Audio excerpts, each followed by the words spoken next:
আসসালামু আলাইকুম এভরিওয়ান, আমি ফারহানা নাসরিন। ফারহানা ফ্যামিলি ব্লগে আপনাদের জানাই স্বাগত। আজকের পর্বে আমি হাজির হলাম গুঁড়ো দুধের ল্যাংচা মিষ্টির রেসিপি নিয়ে। চলুন তাহলে দেখে নিই কীভাবে ল্যাংচা মিষ্টি তৈরি করতে হয় সেই রেসিপিটি। ল্যাংচা মিষ্টির জন্য মেজারমেন্ট কাপের 1 কাপ গুঁড়ো দুধ নিয়ে নিলাম একটা স্ট্রেনারের মধ্যে, আর সেই সাথে 1/3 কাপ পরিমাণ ময়দা দিয়ে দিচ্ছি, আর দিয়ে দিচ্ছি 1 চা চামচ পরিমাণ বেকিং পাউডার, আর দিচ্ছি 1 চা চামচ পরিমাণ চিনি। এখন আমি শুকনো উপকরণগুলোকে চেলে নিচ্ছি। শুকনো উপকরণগুলো চেলে নেওয়া হয়ে গেছে। এখন আমি এর মধ্যে দিয়ে দিচ্ছি 1 টেবিল চামচ পরিমাণ ঘি। আপনারা চাইলে এখানে তেল বা বাটার ইউজ করতে পারেন।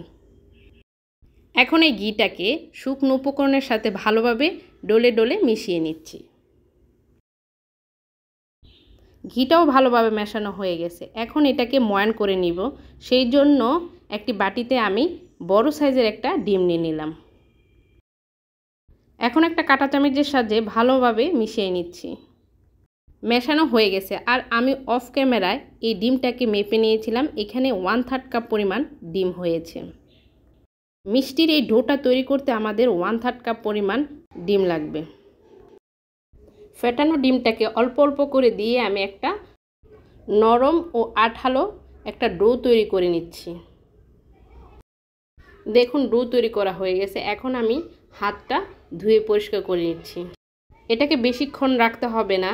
এখন আমি হাতের মধ্যে সামান্য পরিমাণ ঘি লাগিয়ে নিয়েছি, আর এর থেকে পরিমাণ মতো ডো নিয়ে ল্যাংচা মিষ্টির শেপ দিয়ে নিচ্ছি। আর এইভাবে সবগুলা মিষ্টি আমি তৈরি করে নিচ্ছি। মিষ্টিগুলো তৈরি করা হয়ে গেছে। এখন আমি এগুলাকে ভেজে নেব। সেই জন্য একটি ননস্টিকের প্যানে আমি পর্যাপ্ত পরিমাণ রান্নার রেগুলার তেল নিয়ে নিলাম। তেলটাকে আমি কুসুম গরম থেকে একটু বেশি গরম করে নিয়েছি। এখন এর মধ্যে এক এক করে তৈরি করে রাখা মিষ্টিগুলা দিয়ে দিচ্ছি। দেখুন মিষ্টিগুলা দেওয়ার পর ছোট ছোট বুদবুদ সৃষ্টি হচ্ছে, তার মানে তেলটা কুসুম গরম থেকে একটু বেশি গরম আছে। তেলটাকে বেশি গরম করে দেওয়া যাবে না। যদি বেশি গরম করে দেন তাহলে দেখা যাবে তেলটা গরমের কারণে বাহিরটা তাড়াতাড়ি হয়ে যাবে, ভেতরটা কাঁচা থাকবে, আর শিরার মধ্যে দিলে এই মিষ্টিটা শক্ত হয়ে যাবে। সেই জন্য এরকম অবস্থায় মিষ্টিটা এর মধ্যে দিতে হবে। দেখুন মিষ্টিগুলো আস্তে আস্তে তেল থেকে উপরের দিকে ভেসে উঠতেছে, আর আমি হ্যান্ডেলটা ধরে এভাবে নেড়ে দিচ্ছি যাতে করে মিষ্টিগুলা ফুলে তেলের উপরে ভেসে ওঠে। চুলার তাপমাত্রাকে মিডিয়াম আঁচে রেখে আমি মিষ্টিগুলাকে এইভাবে সময় নিয়ে ভেজে নিচ্ছি।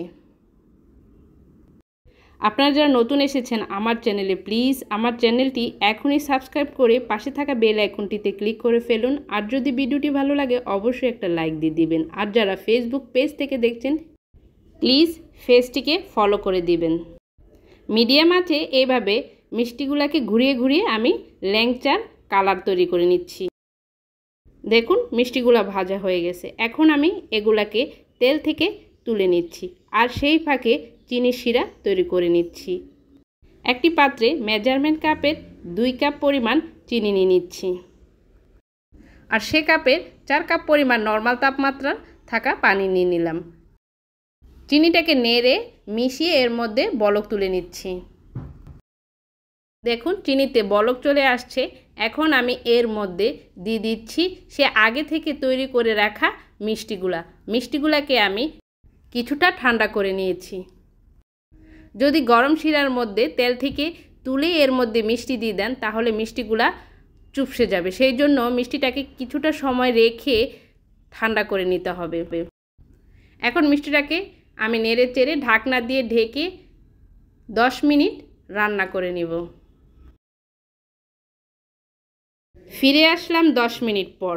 ঢাকনাটা সরিয়ে নিচ্ছি। দেখুন এখন আমি চুলাটাকে বন্ধ করে দিচ্ছি।